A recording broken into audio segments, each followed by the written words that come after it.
Asyhadu an la ilaha illallah wahdahu la syarika lah wa asyhadu anna sayyidana wa nabiyyana Muhammadan abduhu wa rasuluhu la nabiyya ba'dah.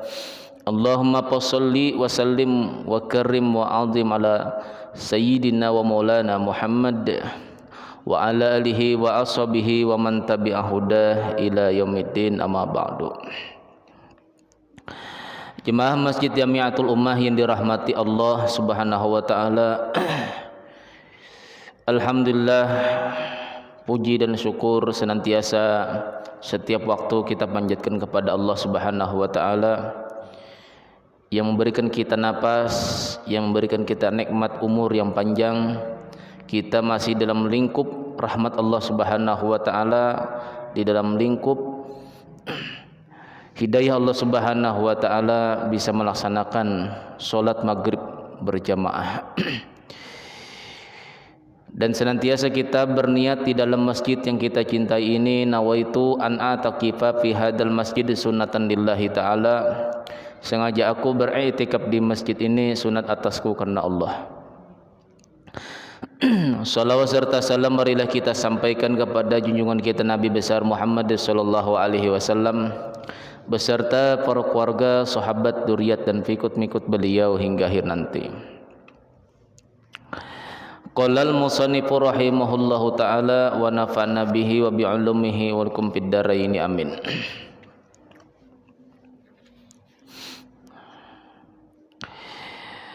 Salisan yang ketiga,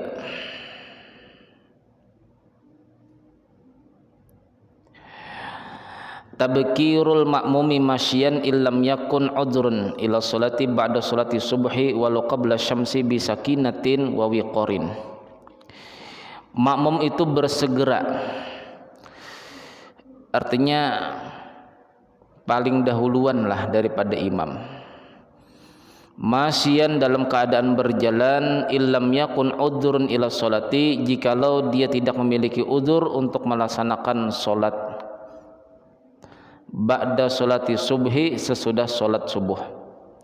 Ini solat hari raya disunatkan berjalan. Cuma berjalannya tuh bisakinatin, dengan pelan-pelan, wa wiqarin, jangan terdesak, sekalipun lambat juga sampainya. Liyasulalahul danwu minal imami min ghairi takhattutir liqabin, supaya makmum tadi ini bersegera berpagi-pagi menuju masjid, supaya bisa mendekati imam tanpa melangkahi bahu-bahu manusia. Itu alasannya. Bukan di belakang diisi dahulu, di depan lah. Wa intizari sholati fayaksuru sawabuhu, tetapinya menunggu sholat itu lebih banyak pahalanya. Jadi habis sholat subuh diam aja di masjid, menunggu pelaksanaan sholat hari raya. Liqauli aliin karamallahu wajhah, karena ada perkataan Sayyidina Ali, minas sunnati, daripada sunnah Rasulullah, ayyakhruja ilal idi masyian, keluar dari rumah menuju sholat id itu masyian, di dalam keadaan berjalan, yang walaupun jauh diusahakan. Wali anna Nabi sallallahu alaihi wasallam ma raqiba fi idin wala janazatin, Nabi sallallahu alaihi wasallam di dalam hadis itu tidak pernah memakai kendaraan fi idin, hendak melaksanakan salat hari raya, wala janazatin, dan tidak pula mengantar jenazah. Kira-kira kalau kita nih mulai gerha ini adalah menuju pekuburan Karyangau, mengangkat tandu mayat tuh, kira-kira berapa kali ganti orangnya kira-kira tuh lah. Tidak usah pakai ambulan. Kira-kira banyak yang sanggup tuh.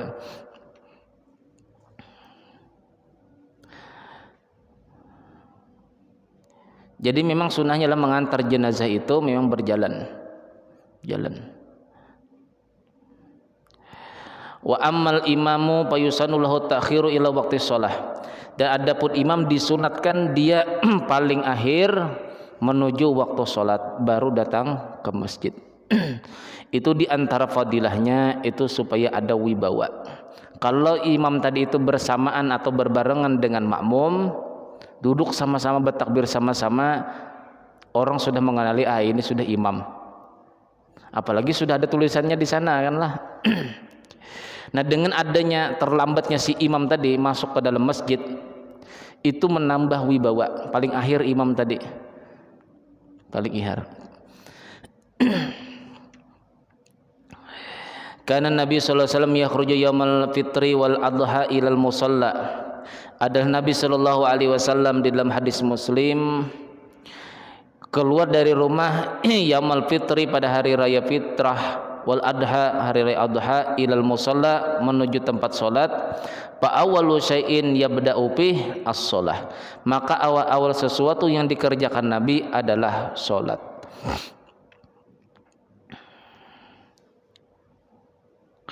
Wala ba'sa birrukubi fil audati.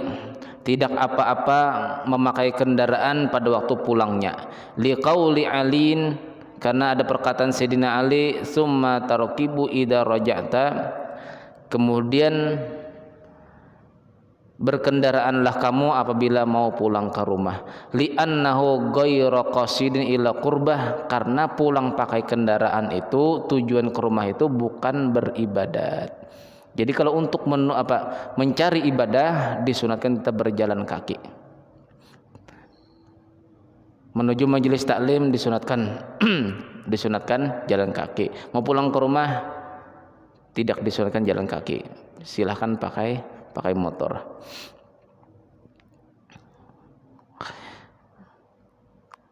Wa qala al-Hanifah, berkata Imam Abu Hanifah, la ba'sa birrukubi fil jum'ati wal 'aidaini wal masyi afdalu fi haqqi man yaqdiru alaihi. Tidak apa-apa memakai kendaraan pada waktu hendak mendatangi salat Jumat, wal 'aidaini dua salat hari raya, wal masyi afdalu, sedangkan berjalan itu lebih afdal, fi haqqi man yaqdiru alaihi, pada hak orang yang mampu untuk berjalan.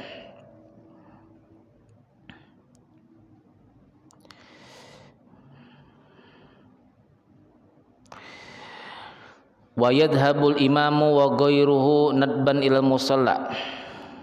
Berangkatlah si imam dan selain si imam, artinya makmum dengan imam, berangkatnya mulai mana? Nadban hukumnya sunat, ilal musalla menuju tempat pelaksanaan salat hari raya, kama fi salatil jumu'ati, sebagaimana pelaksanaan salat Jumat, min tariqin, daripada satu jalan, wa yarji'u minal ukhra, dan pulangnya jalan yang lain. Kalau kita hendak ke masjid, hendak melaksanakan sholat atau sholat Jumat, misalnya dari sana masuknya, keluarnya disunatkan cari jalan yang lain. Keluar dari sana misalnya putar begitu. Nah, itu di antara sunnah Rasulullah sallallahu alaihi wasallam. Jadi dua pagar nih dibuka khusus untuk masuk sebelah sini, misalnya keluarnya sebelah sana. Atau misalnya masuknya sebelah sini, keluarnya sebelah sana untuk menuju rumah. Yang penting beda jalannya. Apalagi pagar kita ini ada 4, 2 di sana, 2 di sini. Nah,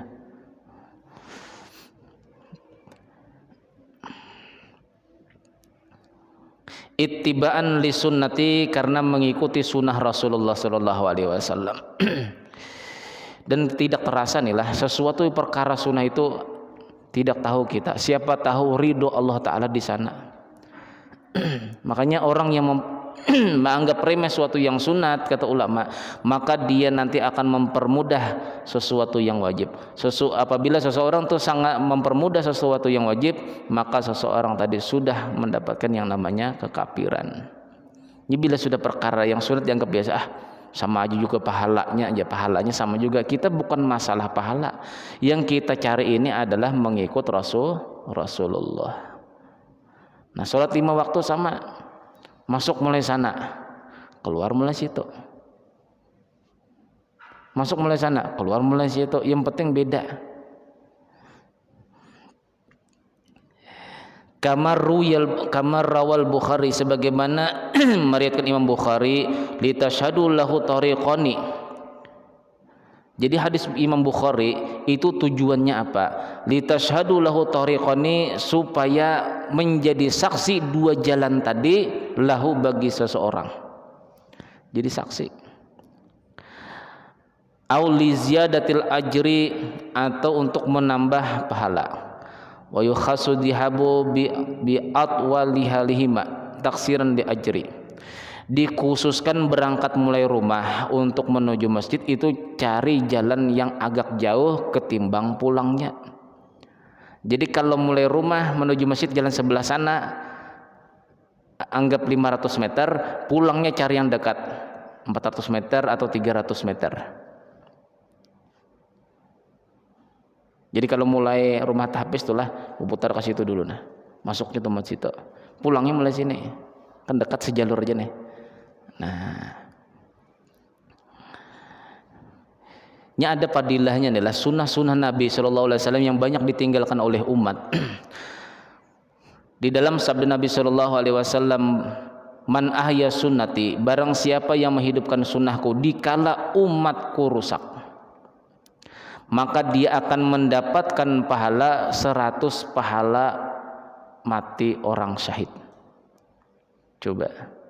Orang lain tidak sanggup di akhir zaman nih, nanti kita dikatakan fitnah macam-macam, itulah ada yang mengatakan macam-macam kalau kita melakukan sunnah Nabi tersebut. Tapi kita tetap bertahan, itu adalah sunnah Rasulullah. Maka kita akan mendapatkan 100 pahala mati orang syahid.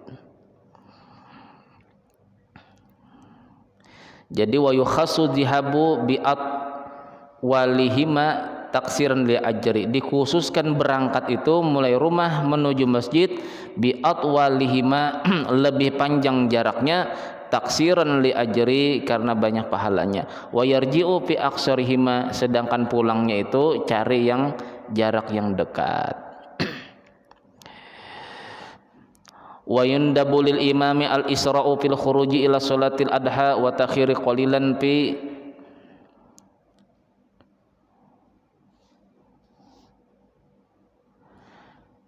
disunatkan bagi imam itu bersegera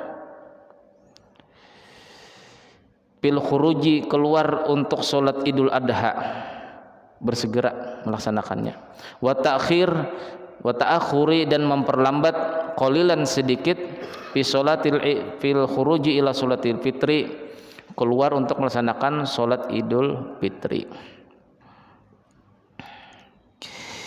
Yang keempat, yang sunnah-sunnah lagi di dalam sholat Idul Fitri itu ayyakula fi Idul Fitri qabla sholati, bahwasanya hendaklah seseorang itu makan pada hari raya Fitri itu qabla sholati, sebelum melaksanakan sholat Idul Fitri. Wa ayyakunal ma'kulu tamaratin witran, dan bahwasanya yang sunnah itu adalah makan kurma 3 biji. Jadi habis sholat subuh, kalau misalnya waktu kita kalau mau pulang mau ke masjid lagi kejauhan, makan sesudah sholat subuh tadi, makan di masjid sini, sediakan kurma 3 biji, atau bawa kurma 3 biji mulai rumah kalau malas pulang nih lah, karena misalnya ikut-ikut gotong royong bersihi masjid untuk melaksanakan sholat Idul Fitri. Ya, jadi yang disunatkan itu makan dan minum. Makannya apa? Kurma 3 biji. Wa yu'akhirul uqlu fi adha, dan disunatkan memperlambat makan pada waktu pelaksanaan Idul Adha, hatta yarji'a minas shalah, sehingga boleh makan apabila dia pulang ke rumah setelah melaksanakan sholat. Jadi berbeda, kalau Idul Fitri itu makan dahulu baru sholat di masjid, kalau Idul Adha sholat dahulu baru makan. Wal uqlu fi fitri akidun min imsaki fil adha, makan pada hari raya fitrah itu akidun, sunat muakkad, sangat dianjurkan, mina imsaki daripada bertahan, fil adha pada Idul Adha. Li hadisi Anasin, karena ada hadis daripada Sayyidina Anas, karena Rasulullah SAW la yaqdu yaumal fitri hatta yakulat tamaratin, adalah Nabi SAW tidak pernah berpagi-pagi menuju sholat Idul Fitri terkecuali beliau makan dahulu 3 biji kurma.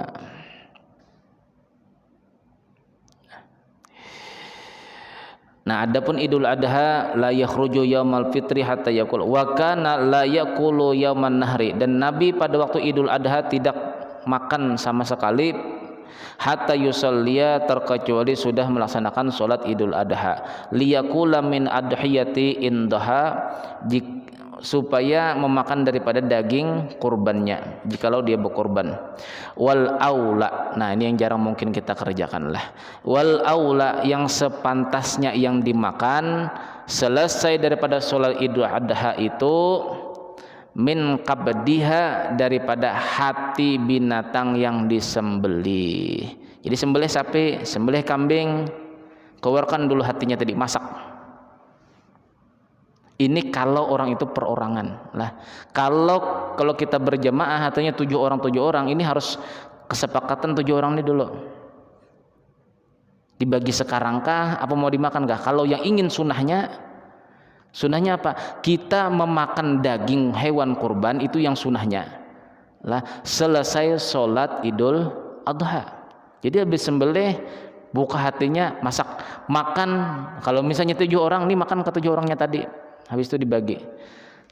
Tapi ini agak repot, karena biasanya kita setelah menyembelih sapi atau kambing nanti ditimbang dulu, nanti dibagi 7, baru dibagi berapa lagi untuk bagi-bagi yang panitia-panitianya.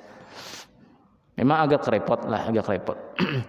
Li'annahu asra'u hadman, karena bahwasanya memakan hati itu ketimbang daging yang lain itu asra'u hadman, lebih cepat dicerna, wa tanawulan, dan lebih cepat digigit. Fa illam yadhi,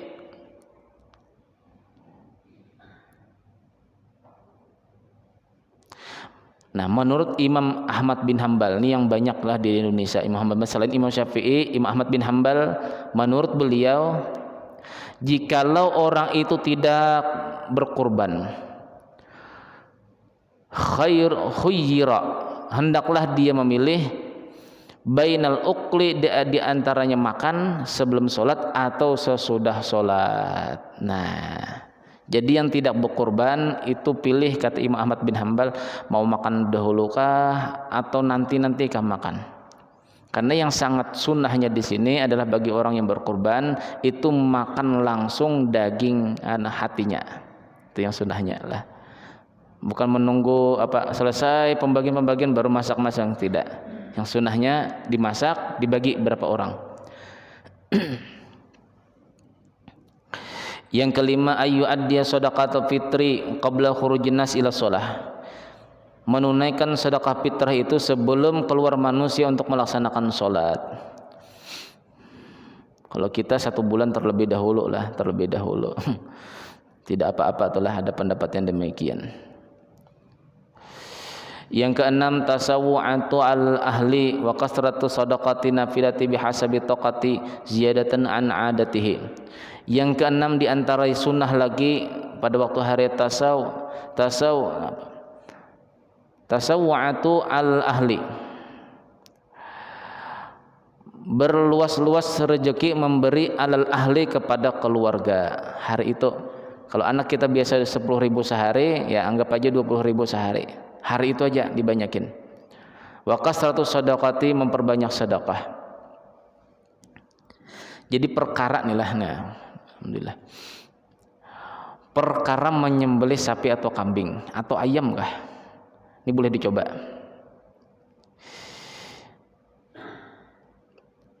Yang pertama, sebelum menyembelih itu berhadiah Fatihah dulu kepada Rasulullah, berhadiah Fatihah kepada Nabi Ibrahim, berhadiah Fatihah kepada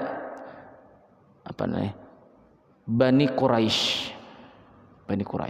Nah setelah itu baca sholawat, tarik napas dulu, baca sholawat, baru sembelih. Tapi napasnya tadi ditaruh di dada, jangan di perut. Makanya banyak yang menyembelih daging, menyembelih hewan binatang itu pasti menarik napas, ditahannya di perut. Kalau ingin dagingnya, kalau ingin tulangnya agak lembutan lah sedikit daripada ketimbang yang ada, yang kebiasaan kita, berhadiah kepada Nabi Ibrahim Fatihah, berhadiah kepada Rasulullah SAW, berhadiah kepada Nabi Ibrahim, berhadiah kepada Banu Quraisy, golongan Quraisy. Nah baru baca sholawat, baik. Allahumma sholli ala sayyidina Muhammad wa ala sayyidina Muhammad. Tarik napas. Tahan di dada sini. Napas tadi. Baru baca yang bacaan menyembelih tadi. Nah, sembelih. Nanti buktikan sendiri aja.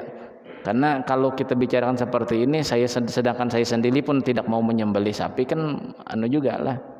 Cuma ilmunya seperti itu. Insya Allah Pak, yang mengkuliti tidak terlalu repot, yang membagi-bagi tulangnya tidak terlalu repot, yang memotong daging-dagingnya tadi tidak akan terlalu repot.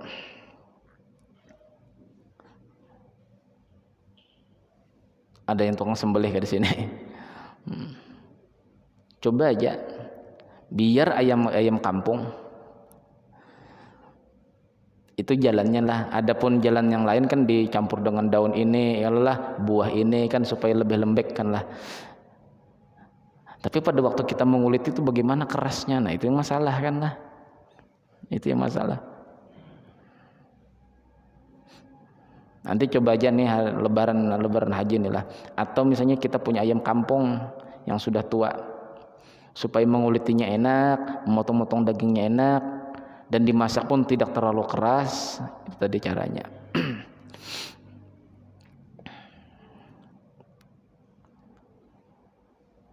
Kalau lupa caranya tadi, lihatin rekamannya di YouTube, nanti ada insya Allah di YouTube. Yang ketujuh, itu cara menyembelih lah. Izharul bisyashati wal farhi fi wajhi man yalqahu minal mu'minin. Menampakkan wajah ceria dan bahagia kepada orang yang ditemui daripada orang-orang beriman. Wa ziyaratul ahya'i minal arhami wal ashabi, berziarah atau bertamu daripada golongan rahim, maksudnya keluarga kita, wal ashabi, dan keluarga atau sahabat kita. Itu yang sunnah juga. Yang kedelapan, yundabu salatu subhi bi masjidil hayyi liqadai haqqihi tsumma yatubu ilal musalla. Imam Abu Hanifah mengatakan bahwasanya disunatkan salat subuhnya tuh di masjid.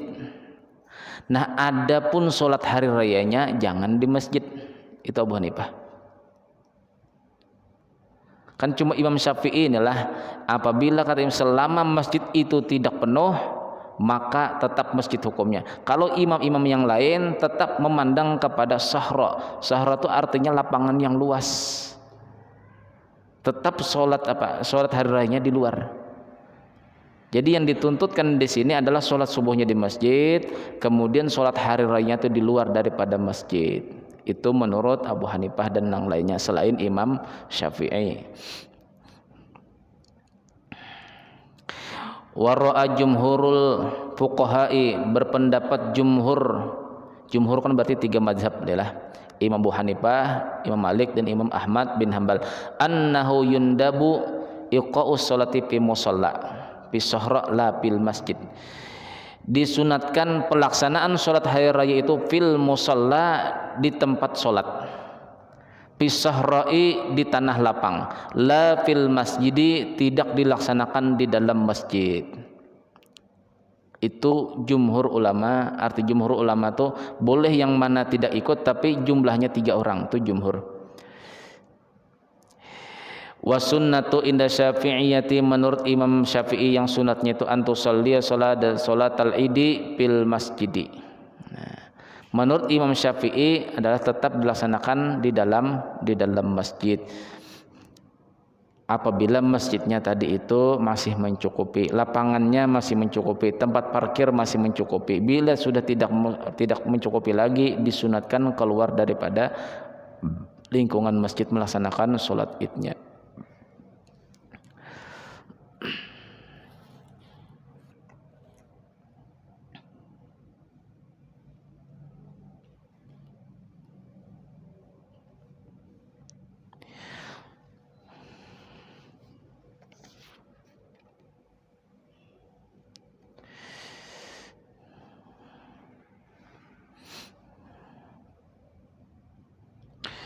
Tasian yang ke-9, tasyaggulu qabla al-idi wa ba'dahu. Kesibukan-kesibukan ibadah sebelum sholat id dan sesudahnya, ini bagaimana hukumnya? Lil fuqahi ra'yani, bagi ulama-ulama fikih kita itu ada dua pendapat. Ra'a jumhur, berpendapat jumhur ulama, artinya 3 mazhab mengatakan la yusolli qabla sholatil idi wala ba'daha, tidak boleh sholat sunat sebelum sholat id dan sesudah sholat id. Ini 3 pendapat mazhab. Nah, Abu Hanifah, Imam Malik dan Imam Ahmad bin Hambal itu berpendapat bahwasanya tidak boleh sholat sebelum sholat id, sholat sunat sebelum sholat id, sholat sunat sesudah sholat id. Wara'a Syafi'iyatu, berpendapat Imam Syafi'i yusolli qablaha ba'da irtifa'i syamsi li ghairil imam wa ba'daha aidan. Solatlah seseorang tuh sebelum pelaksanaan solat id, tetapinya waktunya ba'da irtifa'i syamsi li ghairil imam, pada waktu terangkat matahari selain daripada imam. Kenapa? Karena setelah solat subuh kita bercepat-cepat masuk masjid, inilah solat sunat. Nah, solat sunat sesudah solat subuh ini hukumnya makruh tahrim, makruh yang hampir mencapai haram. Makanya 3 pendapat ulama ini mengatakan tidak boleh sholat sunat. Alasan mereka karena pelaksanaan sholat id itu pada waktu terangkat matahari. Terangkat matahari. Jadi kalau sholat sunat subuh, setelah sholat fardu subuh, sebelum terbit matahari itu tidak boleh kita sholat sunat apa jua pun. Itu 3 pendapat. Nah, sesudahnya sesudah sholat hari raya tetap tidak boleh sholat sunat. Itu 3 madhab.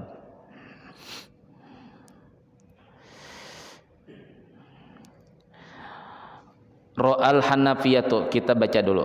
Pendapat yang pertama, pendapat Imam Abu Hanifah. Alasan beliau inilah dan hadis-hadis yang dikemukakan beliau apa saja yang kenapa jadi tidak boleh sholat sunat sebelum sholat id dan sesudah sholat id. Yukrahu tanafulu, dimakruhkan, artinya dilarang oleh agama kita. Tanafulu, sholat sunat apa juga pun. Qabla sholatil idi mutlakan, sebelum sholat hari raya mutlakan secara jelas, fil musalla, di musalla artinya tanah lapang. Jadi bila kita di tanah lapang sholatnya adalah datang ke sana langsung duduk, tidak boleh sholat sunat. Alasannya tadi karena karena masih waktu makruh tahrim. Wal baiti, di rumah. Jadi di rumah tidak boleh sholat sunat. Setelah sholat subuh berkumpul di lapangan tidak boleh juga. Ini Abu Hanifah. Wa ba'daha, nah adapun sesudahnya fil musalla faqat. Nah adapun sesudahnya kata Abu Hanifah itu boleh di musalla atau di tempat sholat hari raya. Wa yajuzu fil baiti, dan boleh pula sholat setelah sholat sunat sesudah hari raya itu di rumah. Tapi kalau awal-awal sebelum sholat hari raya tidak dibolehkan sholat sunat. Li hadisi Ibnu Abbas radhiyallahu an, karena ada hadis daripada riwayat Ibnu Abbas, kharajan Nabi sallallahu alaihi wasallam yauma id, adalah Nabi sallallahu alaihi wasallam keluar dari rumah untuk melaksanakan sholat id. Fasalla raq'ataini, kemudian Nabi sholat 2 rakaat. Lam yasil qablahuma wala ba'dahuma, Nabi tidak pernah menyambung sholat sunat itu sebelum 2 rakaat sholat hari raya dan sesudahnya. Nah ini dalil Ibnu Abbas. Fasalla raq'ataini, Nabi langsung sholat 2 hari raya 2 rakaat. Kata Ibnu Abbas, lam yasil qablahuma, tidak pernah Nabi itu menggabungkan sholat hari raya tadi qablahuma sebelumnya, wala ba'dahuma dan sesudahnya. Nah ini dalilnya daripada Imam Abu Hanifah tidak boleh sholat sunat sebelum hari raya. Wa hadisi Abi Sa'id, daripada hadis Abu Sa'id annahu kana la yusalli qabla idi ma syai'an. Nabi sallallahu alaihi wasallam tidak pernah salat sunat sebelum salat Id sama sekali. Fa idza raja'a, apabila beliau sudah sampai ila manzilihi di rumah beliau, shalla rakaataini, baru Nabi salat 2 rakaat. Nah, ini Abu Hanifah. Pertama, tidak boleh sebelum salat Id, salat sunat tidak boleh. Boleh sesudah salat Id asalkan di musholla atau di dalam rumah. Ini Abu Hanifah. Jadi jangan bingung lah, banyak yang datang-datang ke masjid kita yang sholat apa telah pada waktu hari raya itu kan banyak yang langsung duduk. Kita jangan bersangka buruk. Wah, ini tidak sholat sunat apa aja pun tidak sholat tahiyatul masjid. Nah, kan lah. Jangan heran kita. Jangan heran. Itu pendapat Abu Hanifah.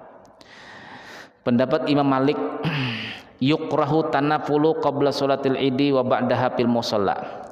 Dimakruhkan salat sunat sebelum salat Id dan sesudahnya salat Id. Nah, keras lagi. Kalau pertama awal-awalnya aja yang tidak boleh, sesudahnya boleh. Li hadisi Ibn Abbas wa Ibn Umar,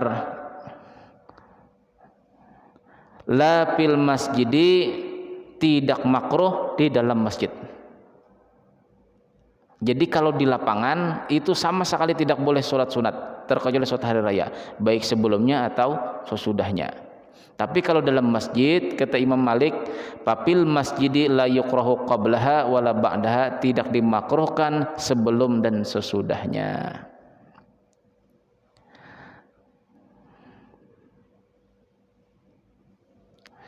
Alasan beliau, tahiyatul masjid itu pada ketika itu dituntut sama sekali. Nah, dituntut sama sekali. Karena kalau kita masuk masjid kan dituntut untuk sholat tahiyatul masjid.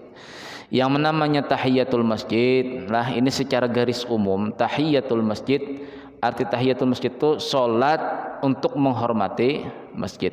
Baik itu sholat wudu kah atau sholat yang fardu kah, sholat apa juga pun yang kita kerjakan di masjid, selesai kita berwudu masuk ke dalam masjid, itu dituntutkan kita melaksanakan sholat apa juga pun yang kita kerjakan. Kalau kita masbuk, kita mengerjakan sholat fardu dengan imam, maka sholat fardu kita itu sudah menempati tahiyatul masjid. Bila kita masih sempat, setelah berwudu, sholat sunat wudu, habis sholat sunat wudu tadi qomat, langsung ikut sholat fardu, maka sholat wudu kita tadi itu sudah menempati atau berletak kepada tahiyatul masjid. Apa juga pun yang kita laksanakan sholat apa juga pun yang kita laksanakan di dalam masjid selesai berwudu, itu namanya sholat tahiyatul masjid. Tapi yang kalau ingin yang sempurnanya, masuk ke dalam masjid, sholat wudu dahulu, bila waktunya panjang baru sholat tahiyatul masjid, baru qobliyahnya, baru yang fardunya, itu yang sempurnanya.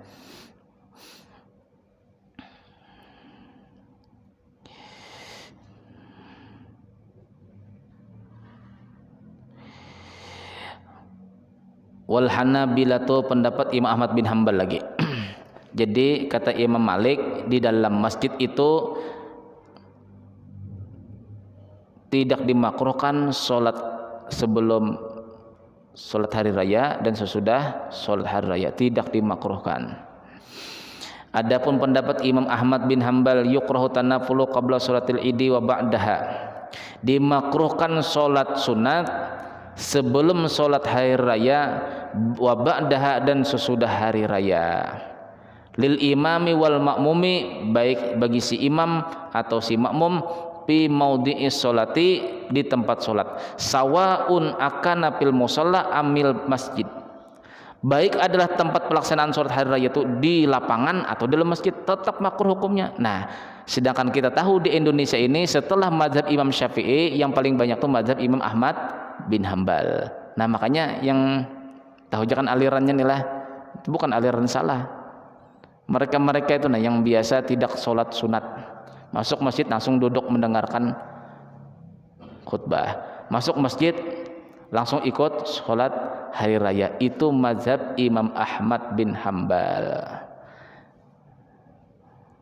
Kalau memang kebiasaan kita datang ke masjid pasti sholat sunat dahulu sebelum pelaksanaan sholat hari raya. Walaupun orang bertakbiran tetap kita sholat sunat. Sesudahnya tetap sholat sunat. Sesudahnya tetap sholat sunat. Makanya orang-orang yang madzhab Imam Ahmad bin Hambal ini kan agak cepat nih lah, datang langsung mendengarkan khutbah, pulang setelah langsung pulang, tidak sholat sunat karena memang sudah madzhabnya.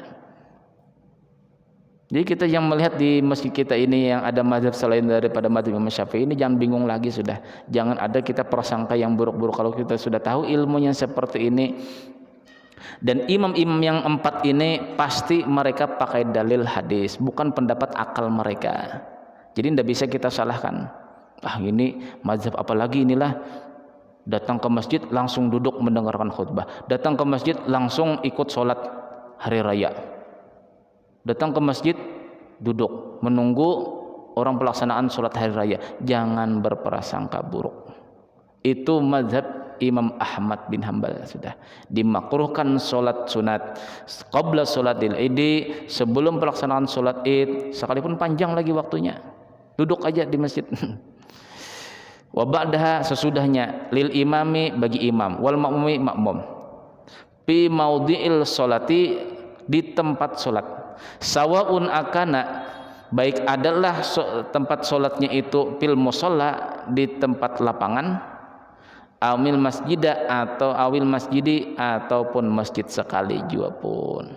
Li hadisi Ibnu Abbas sabiq, karena ada hadis riwayat Ibnu Abbas yang telah terdahulu, wa nahwihi an Ibnu Umar, dan riwayat daripada Abdullah bin Umar.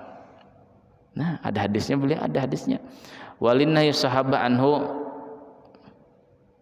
wa ilmuhum bih, dan ada larangan sahabat terdahulu wa amalihim bih, dan sahabat-sahabat dahulu pun mengamalkan seperti itu pula. Li'annahu waqtu nahyin an tanappuli bih, karena kata Imam Ahmad bin Hambal, karena waktu itu adalah waktu yang dilarang untuk melaksanakan sholat sunat, kasair awqatin nahyi, sebagaimana seluruh waktu-waktu yang dilarang. Wa yukrahu aidan, dimakruhkan pula qada'u faitatin fi musal idi qabla mufaraqatihi, dimakruhkan pula mengqada salat-salat yang tertinggal di tempat pelaksanaan salat id. Misalnya adalah subuh tidak bangun, rupanya kesibukan takbir Allahu Akbar sampai tengah malam, kesibukan ngobrol-ngobrol dengan teman lah, subuh tidak terbangun. Pas terbangunnya pada waktu orang mau takbir hendak hari raya, cepat-cepat mandi langsung ke musala. Nah, bagaimana pendapat Imam Ahmad bin Hambal? Yukrahu, dimakruhkan, qada'u faitatin, mengqada salat yang tertinggal, fi musallal idi, pada tempat salat pelaksanaan hari raya, qabla mufaraqatihi, sebelum dia berpisah daripada salat hari raya. Imaman kana aw makmuman, baik imam atau makmum, fi sakhrahi aw palmil masjidi, baik itu di lapangan atau di masjid, li alla yuqtada bih, kalau dia melaksanakan mengqada salat, kata Imam Ahmad bin Hambal, maka orang lain pun akan mengikut dia, sedangkan ini dilarang. Nah, itu bahayanya kalau salat subuh itulah, Anda bangun tuh bahayanya seperti itu. Mau tidak diqada ada larangan, mau diqada ini hukumnya wajib mengqada. Jadi yang bagus mana? Mengqada di rumah, jangan di masjid, jangan di lapangan. Ini pendapat Imam Ahmad bin Hambal. Adapun Imam Syafi'i, la yukrahu tanapulu, tidak makruh salat sunat sebelum salat id dan sesudah salat id, karena tertolaknya sebab-sebab penuntutan yang makruh. Karena apabila kita masuk masjid, itu yang dituntut sama sekali adalah tahiyatul masjid, walaupun apa waktu juga apa juga pun.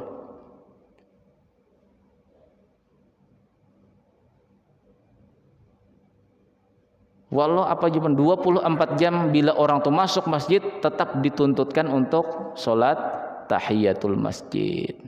Nah, itu alasan beliau.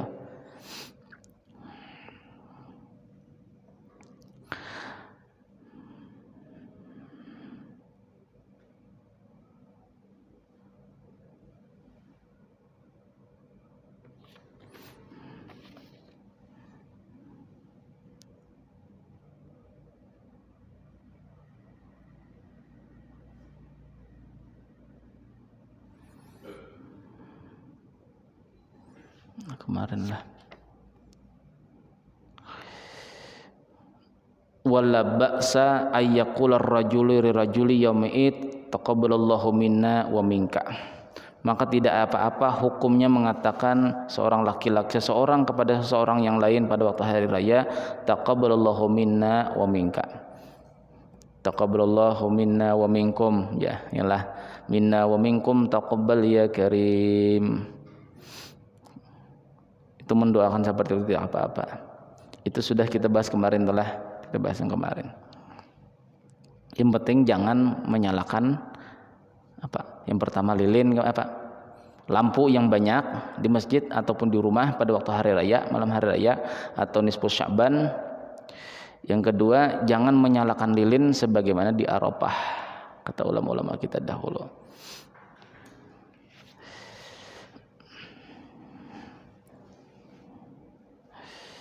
Sholatul Jum'ati fi yaumil id. Nah, ini banyak dimasalahkan orang nih lah.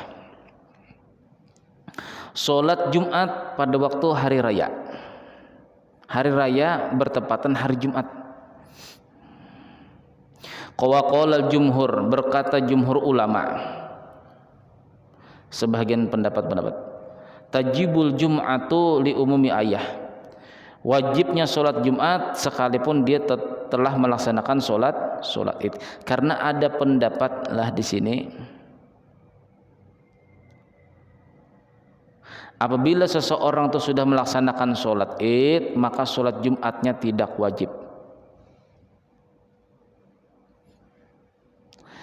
Karena ada hadis Nabi SAW, riwayat daripada Abi Ramlah Asyami, syahidtu Muawiyah, aku pernah menyaksikan Muawiyah yas'alu Zaid bin Arqam, pernah bertanya kepada Zaid bin Arqam, hal syahidta ma Rasulullah SAW idaini ijtama'an fi yaumil wahid, apakah kamu pernah menyaksikan Rasulullah SAW itu dua hari raya tergabung dua dalam satu hari?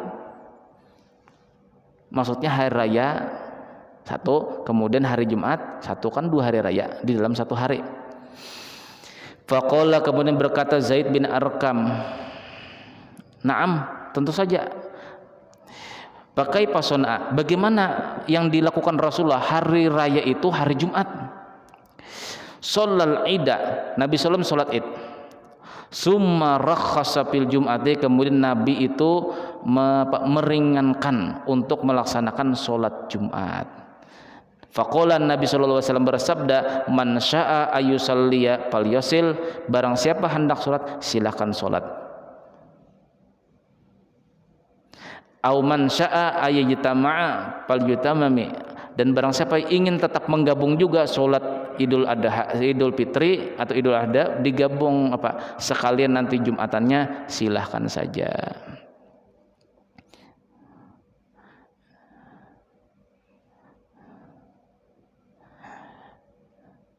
Ini pendapat apalah?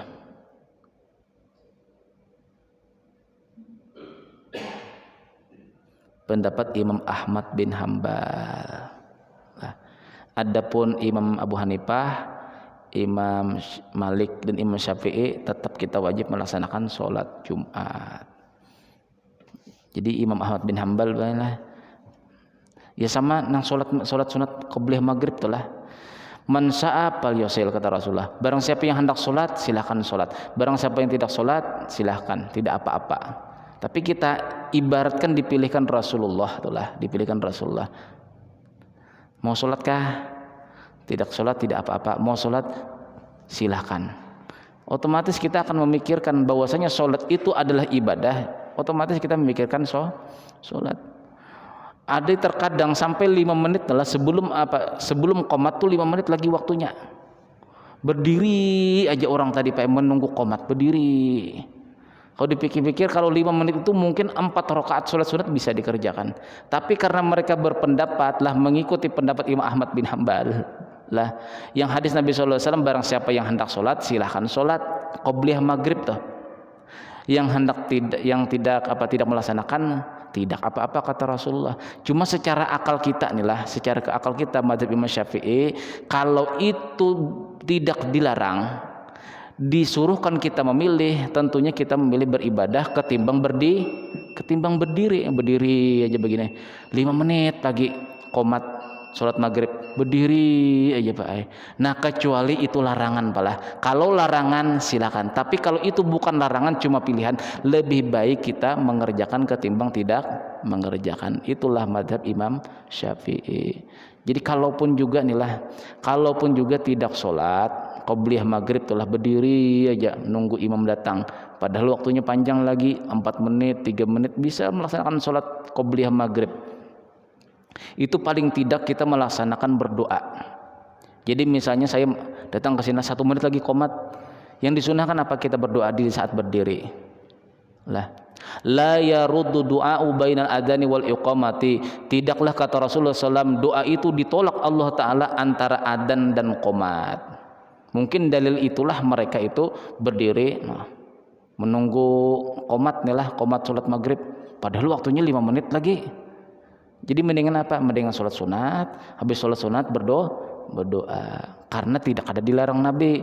Nabi itu cuma memilihkan.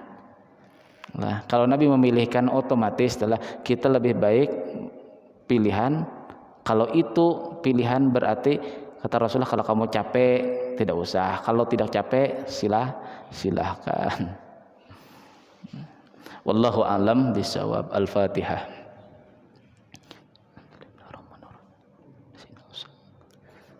Bismillahirrahmanirrahim. Alhamdulillahirabbil alamin wassalatu wassalamu ala asyrofil anbiya'i mursalin sayyidina Muhammad wa ala alihi wasallam ajma'in. Allahumma ighfir lana ma akhtana wa ma ta'ammadna wa ma asrarna wa ma a'lanna wa ma anta a'lam bihi minna antal muqaddim wa antal muakhir la ilaha illa anta rabbana atina fid dunya hasanah wa fil akhirati hasanah wa qina adzabannar. Rasulullah sayyidina Muhammad wa ala alihi wasallam dari rabbil alamin. Subhanakallahumma wa bihamdika asyhadu an la ilaha illa anta astaghfiruka wa atubu ilaik. Assalamualaikum warahmatullahi wabarakatuh.